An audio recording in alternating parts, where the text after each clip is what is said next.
Vivemos em um mundo onde a onda de terror e desastres tentam roubar a nossa paz, onde o mal sempre está tentando prevalecer.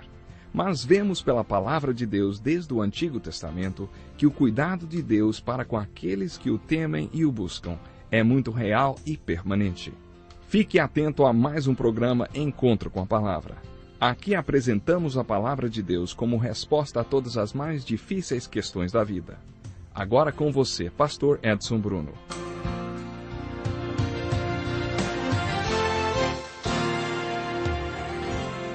Seja bem-vindo a mais um Encontro com a Palavra.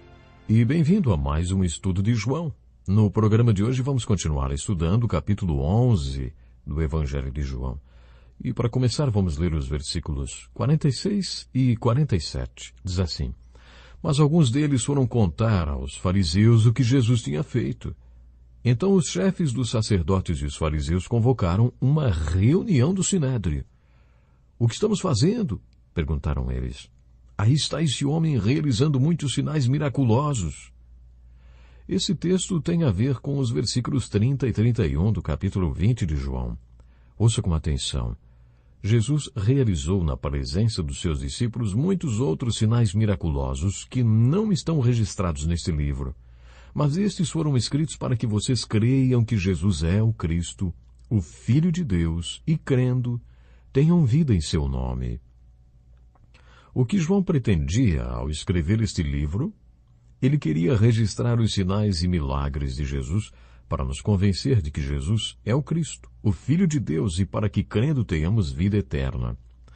No final do seu evangelho, João escreveu assim: Jesus fez também muitas outras coisas. Se cada uma delas fosse escrita, penso que nem mesmo no mundo inteiro haveria espaço suficiente para os livros que seriam escritos.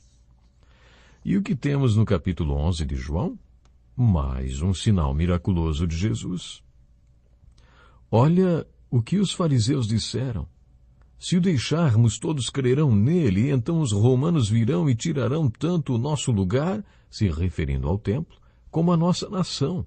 Então um deles, chamado Caifás, que naquele ano era o sumo sacerdote, tomou a palavra e disse: Nada sabeis. Poxa, que belo jeito de começar uma discussão, não é mesmo? E ele continuou: Não percebeis que vos é melhor que morra um homem pelo povo e que não pereça toda a nação? Ouçam agora o comentário de João a esta palavra de Caifás, o sumo sacerdote. Ele não disse isso de si mesmo, mas sendo sumo sacerdote naquele ano, profetizou que Jesus morreria pela nação judaica, e não somente por aquela nação, mas também pelos filhos de Deus que estão espalhados para reuni-los num povo. E daquele dia em diante resolveram tirar-lhe a vida. Por essa razão, Jesus não andava mais publicamente entre os judeus. Ao invés disso, retirou-se para uma região próxima do deserto, para um povoado chamado Efraim, onde ficou com os seus discípulos. Ao se aproximar a Páscoa judaica, muitos foram daquela região para Jerusalém, a fim de participarem das purificações cerimoniais antes da Páscoa. Continuavam procurando Jesus, e no templo perguntavam uns aos outros: O que vocês acham? Será que ele virá para a festa? Mas os chefes dos sacerdotes e os fariseus tinham ordenado que, se alguém soubesse onde Jesus estava, o denunciasse, para que o pudessem prender. Estamos diante de um fenômeno das Escrituras muito interessante. Um homem, a quem poderíamos considerar um incrédulo, o sumo sacerdote, líder da religião, que não devemos nos iludir, era extremamente hostil a Jesus.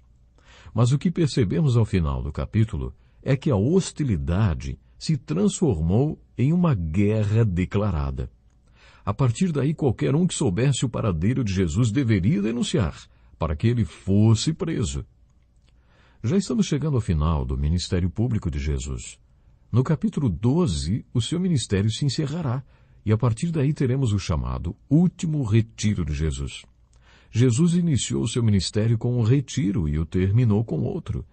Ele começou com o Sermão da Montanha, quando recrutou os apóstolos, e terminou com o retiro com os apóstolos, no qual proferiu o maior dos seus sermões. Mas, antes disso, o seu ministério público já tinha se encerrado. a hostilidade entre Jesus e os líderes religiosos atingiu seu apogeu. Mas alguns programas, se Deus permitir, quando estudarmos o capítulo 12, veremos que aconteceria a última ceia, o último retiro de Jesus com seus apóstolos, a sua prisão, o seu julgamento ilegal e a cruz. Assim mesmo, não tendo chegado à metade deste evangelho, como já dissemos, já cobrimos os primeiros 33 anos da vida de Jesus. A outra metade será dedicada à sua última semana de vida. Temos aqui no final do ministério público de Jesus este fenômeno tão interessante. O sumo sacerdote estava fazendo uma observação muito prática. Os judeus, inclusive os líderes religiosos, é claro, tinham que conviver com os romanos, sob os calcanhares de Roma. Roma, de certo modo, temia uma rebelião ou insurreição dos judeus, como tantas que a história já tinha registrado. A história dos hebreus justificava esse temor. Por isso, as autoridades religiosas temiam que Jesus pudesse levantar algum tumulto. Se ele continuasse operando aqueles milagres e sinais, todos creriam nele, e aí Roma poderia querer controlar o templo e a nação. Por isso Caifás disse: não percebeis que vos é melhor que morra um homem pelo povo e que não pereça toda a nação? O que ele quis dizer com isso? Vamos entregar esse Jesus aos romanos, incitando-os a matá-lo. Se não fizermos isto, vamos perder nosso templo e a nossa nação. Foi isso que ele quis dizer, mas João acrescentou seu próprio comentário. Ele disse que o velho Caifás não sabia o que estava falando, mas aquilo foi uma profecia. Mas aquela profecia envolvia mais do que a morte de Jesus, o templo e a nação, como existem hoje. Jesus ia morrer não apenas pela nação, mas também para que todos os filhos de Deus espalhados pelo mundo fossem feitos um. Essa é a grande verdade do capítulo 11 de João, que coincide com o versículo 16 do capítulo 3 desse evangelho. Não percebeis que vos é melhor que morra um homem pelo povo e que não pereça toda a nação? Foi por isso que Jesus veio ao mundo. Mais uma vez, esse é o tema do Evangelho de João, conforme lemos no capítulo 20, versículos 30 e 31.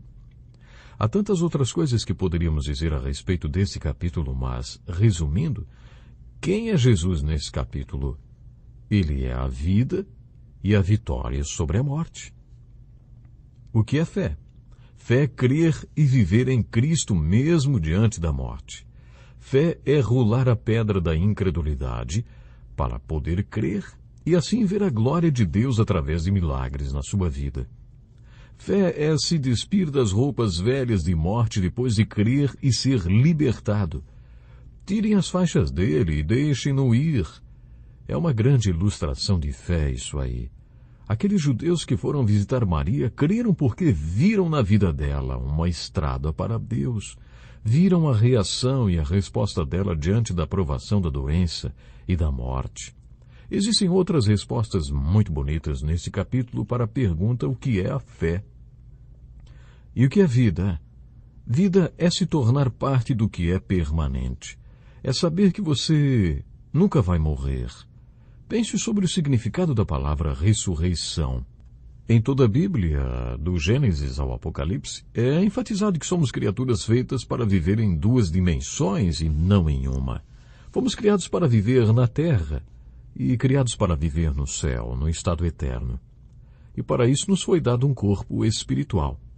E a única maneira para este equipamento terreno ser equipado para viver no estado eterno é uma metamorfose, uma total transformação. Essa transformação se chama ressurreição. É isto que significa ressurreição. É a vitória sobre a morte, mas também é o milagre no qual Deus nos dá corpos celestiais que nos equiparão para viver com Ele no estado eterno. E isto é vida. Isto é vida eterna, vivida aqui na terra, vida eterna além desta vida terrena. Este é o tipo de vida para a qual Deus nos criou, para a qual Ele nos salvou. E o milagre da ressurreição tornará tudo isto realidade para nós. Para mim, esta é uma das maiores respostas neste Evangelho e em toda a palavra de Deus. Para a pergunta, o que é vida? Nós apenas começamos a conhecer mais de perto a última semana de Jesus aqui na Terra. Temos muito, muito para aprender. Mas eu quero voltar atrás um pouquinho e lembrar a você qual é a nossa responsabilidade como seguidores do Senhor Jesus Cristo. Lembram que já falamos sobre o capítulo 40 de Isaías, onde encontramos um sermão muito importante. Esse sermão foi tão importante que João Batista, o maior pregador já nascido de mulher, de acordo com o próprio Jesus, também pregou. Não é lindo a gente ver como o Espírito Santo trabalha? Todos nós que pregamos a palavra de Deus o fazemos através do Espírito Santo. Isso é algo preciosíssimo. É interessante observar como o maior profeta já nascido de mulher, João Batista, fez isso. Ele pregou um sermão que Isaías tinha pregado. Lucas relata isso no capítulo 3. O sermão de Isaías, que João Batista também pregou, é o sermão do caminho de Deus. Isaías foi o príncipe dos profetas, e este foi um sermão muito importante. Quando uma estrada é construída, são necessários 4 processos: nivelar os montes, preencher os vales, endireitar os caminhos tortos e aplanar os terrenos acidentados. Depois que isso é feito, está aberta a estrada. Quando um rei ia viajar para uma vila distante, os servos construíam uma estrada pela qual ele pudesse viajar. E essa estrada era chamada de a Estrada do Rei. Assim eles nivelavam os montes, preenchiam os vales, endireitavam os caminhos tortos e aplanavam o terreno acidentado. Só então o rei viajava por aquela estrada. Olha, Isaías usou muito bem essa ilustração e diz que Deus, o Rei dos Reis e Senhor dos Senhores, viria em uma viagem para o nosso mundo. E para esta viagem seria necessário um caminho perfeito: a vida do Messias. Na vida do Messias, os montes seriam nivelados. Ele tem a humildade perfeita. Os vales seriam preenchidos. Ele é 100% cheio do Espírito Santo o tempo todo.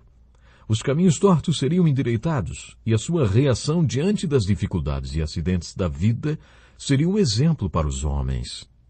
Depois desses 4 processos, o próprio Deus viria ao mundo nessa estrada, que é a vida do seu Filho, e toda a carne veria a salvação de Deus através da vida do Filho de Deus, Jesus.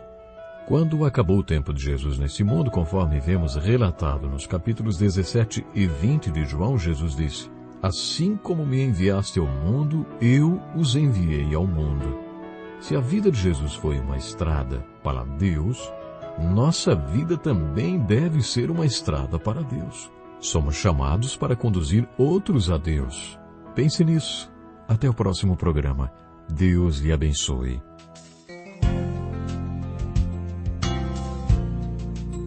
Que lição importantíssima. Obrigado, Pastor Edson Bruno. Prezado ouvinte, coloque em prática o que você ouviu aqui. Sem dúvida, sua vida será grandemente abençoada. Este é um estudo escrito pelo Dr. Dick Woodward, na voz do Pastor Edson Bruno. Escreva-nos e solicite o material. Nosso endereço é Encontro com a Palavra, Caixa Postal 2011, CEP 89201-970, Joinville, Santa Catarina. Até o nosso próximo encontro com a Palavra.